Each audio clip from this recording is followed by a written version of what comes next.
بسم اللہ الرحمن الرحیم۔ السلام علیکم۔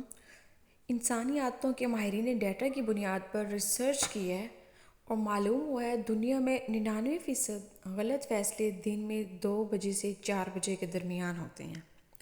یہ ڈیٹا جب مزید کھنگالا گیا تو پتہ چلا دنیا میں سب سے زیادہ غلط فیصلے دن 2 بجے سے لے کر 50 منٹ سے 3 بجے کے درمیان ہوتے ہیں۔ یہ ایک حیران کن ریسرچ تھی۔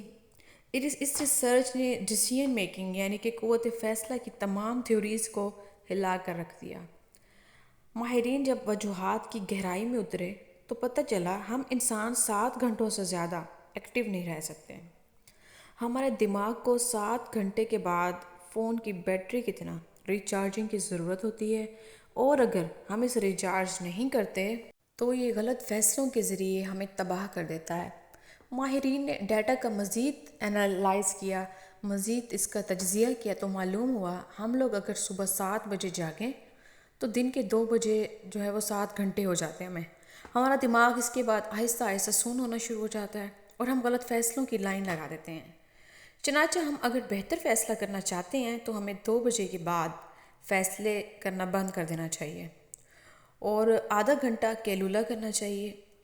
نیند کے یہ 30 منٹ ہمارے دماغ کی بیٹریاں چارج کر دیں گے اور ہم اچھے فیصلوں کے قابل ہو جائیں گے۔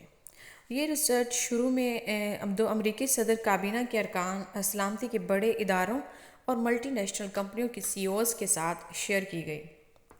یہ اپنے فیصلوں کی جو روٹین ہے وہ تبدیل کرتے رہے، ماہرین نتائج نوٹ کرتے رہے اور یہ تھیوری سچ ثابت ہوتی چلی گئی۔ ماہرین نے اس کے بعد ورکنگ آورز کو 3 حصوں میں تقسیم کر دیا۔ آفس کے پہلے 3 گھنٹے جو ہیں وہ فیصلوں کے لیے بہترین قرار دیے گئے اور آخری گھنٹے فائل ورک، کلوزنگ اور اکاؤنٹس وغیرہ کے لیے مختص کیے گئے۔ CIA نے بھی اس تھیوری کو اپنے سسٹم کا حصہ بنا لیا۔ میں نے برسوں پہلے کسی نے ایک فقیر سے پوچھا تھا، تم لوگ مانگنے کے لیے صبح کیوں آتے ہو اور شام کے وقت کیوں چلے جاتے ہو یا شام کے وقت کیوں نہیں مانگتے؟ تو اس نے جواب دیا، لوگ 12 بجے تک سخی ہوتے ہیں اور فریش ہوتے ہیں، خوش ہوتے ہیں، اس کے نتیجے میں ہمیں بہت کھلے ہاتھ سے دیتے ہیں، اور شام کے وقت کنجوس ہو جاتے ہیں، وہ تھکے ہوئے ہوتے ہیں، بیزار ہوتے ہیں تو وہ کچھ دینا بھی پسند نہیں کرتے، ہمیں صبح زیادہ بھیک ملتی ہے۔ آپ نے بھی نوٹ کیا ہوگا آج سے کئی سال پہلے لوگ زیادہ خوش ہوتے تھے، یہ شامیں خاندان کے ساتھ گزارتے تھے، سپورٹس بھی کھیلتے تھے رات میں اور فلمیں بھی دیکھتے تھے۔ کیونکہ پوری دنیا میں دوپہر کے وقت کیلولا کیا جاتا تھا، لوگ دوپہر کو سستاتے تھے، مگر انسان نے جب موسم کو کنٹرول کر لیا، سردی کو گرمی اور گرمی کو سردی میں تبدیل کرنے میں کامیاب ہو گیا تو اس نے کیلولا بند کر دیا۔ چنانچہ لوگوں میں خوشی کا جو عنصر ہے وہ بھی کم ہو گیا اور ان کی قوت فیصلہ کی حد بھی بدل گئی۔ ریسرچ نے ثابت کیا اگر ہم صبح 7 بجے اٹھتے ہیں تو پھر ہمیں 2 بجے کے بعد ہلکی سی نیند کی ضرورت پڑتی ہے، اور ہم اگر 2 سے 3 بجے کے دوران تھوڑا ریسٹ کر لیں، ہم اگر نیند لے لیں تو ہم فریش ہو جاتے ہیں اور ہم پہلے سے زیادہ کام کر سکتے ہیں۔ پوری دنیا میں فجر کے وقت کو تخلیقی لحاظ سے شاندار سمجھا جاتا ہے۔ کیونکہ آپ نے کبھی غور کیا اس کی 2 وجوہات ہیں۔ ہم بھرپور نیند لے چکے ہوتے ہیں اس وقت، لہٰذا ہمارے دماغ کی تمام بیٹریز بھی چارج ہو چکی ہوتی ہیں۔ دوسرا، فجر کے وقت فضا میں آکسیجن کی مقدار بھی زیادہ ہوتی ہے اور آکسیجن ہمارے دماغ کے لیے اکسیر کا درجہ رکھتی ہے۔ یہ ذہن کی مرگن غذا ہے۔ چنانچہ ماہرین کا دعویٰ ہے آپ اگر بڑے فیصلے کرنا چاہتے ہیں تو آپ یہ کام صبح 12 بجے سے پہلے نپٹا لیں، اور آپ کوشش کریں کہ آپ 2 سے 3 بجے کے درمیان کوئی اہم فیصلہ نہ کریں، کیونکہ یہ فیصلہ غلط ہوگا اور اس کا نقصان ہوگا۔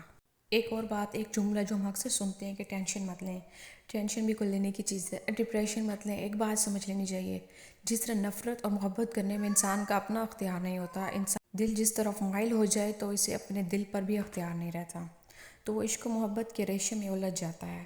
اسی طرح جب ہمیں کسی شخص کے رویوں سے دکھ پہنچتا ہے یا اس کا کوئی رویہ ہمیں برا لگتا ہے تو ہمارے دل میں خود بخود نفرت اور ڈس لائکنس پیدا ہو جاتی ہے، اور یہ ناپسندیدگی کو ختم نہیں کر سکتے ہیں ہم کم ضرور کر سکتے ہیں۔ سو گائز، اسی طرح ٹینشن لینے میں کسی کا اپنا دوش نہیں، حالات کچھ ایسے چل رہے ہوں جن کی وجہ سے انسان اعصابی تناؤ کا شکار ہو جائے، تو اس سے باہر نکلنے میں، اس سچویشن کو بہتر کرنے میں کچھ وقت تو لگتا ہے، ظاہر ہے ہم نے عمومی رویہ بنایا ہوا ہے کہ فلاں شخص تو ٹینشن بہت لیتا ہے۔ اس دنیا میں نوع انسان کی تعداد کو دیکھا جائے تو اربوں میں ہے۔ ہر انسان مختلف طبیعت لے کر پیدا ہوتا ہے۔ جتنا ہمارے چہروں میں فرق ہے اتنا ہی ہماری سوچوں میں اور ہمارے جذبات میں فرق ہے۔ ہر انسان مختلف سوچتا ہے اور مختلف حالات میں رویوں کا مقابلہ کرنے میں مختلف راستہ اپناتا ہے۔ ہمارا حالات سے مقابلہ کرنے کا جو ہمارا رسپانس ہے وہ رویے ہیں وہ بھی مختلف ہوتے ہیں، اور انسان بہت زیادہ حساس ہے۔ اسے ہر چھوٹی سے چھوٹی بات بھی پریشان کر دیتی ہے۔ ہر انسان مختلف فطرت لے کر پیدا ہوا ہے اور وہ دل پر لے لیتا ہے پریشانی میں کوئی بھی بات۔ بعض کو خدا نے ایموشنل نہیں بنایا بلکہ پریکٹیکل بنایا ہے۔ وہ ہر مشکل اور تلخ حالات کو بڑی دلیری سے ٹیکل کر لیتا ہے۔ کچھ اپنے جذبات کو چھپانے میں ماہر ہوتے ہیں، وہ اپنے دل کی جو کیفیت ہے وہ چہرے سے عیاں نہیں ہونے دیتے۔ تو یہ سب انسانی فطرت کے رنگ ہیں، ہمیں ان رنگوں کو قبول کرنا ہوگا۔ اگر کوئی انسان پریشان ہے تو ہمارا اولین فرض یہ ہے کہ ہم اس کی پریشانی سمجھیں، اس کو شیئر کریں، اس کا دکھ بانٹیں، اس کے غم میں شریک ہوں۔ اس کی مدد کو پہنچنا ہمارا پہلا فرض ہے۔ باقی کتھارسس بہت ضروری ہے۔ انسان بعض اوقات ویسا نہیں نظر آ سکتا جیسا دنیا چاہتی ہے۔ مجیب الرحمن نے بہت خوبصورت بات کہی تھی، اپنے چہرے سے جو ظاہر ہے چھپائیں کیسے، تیری مرضی کے مطابق نظر آئیں کیسے۔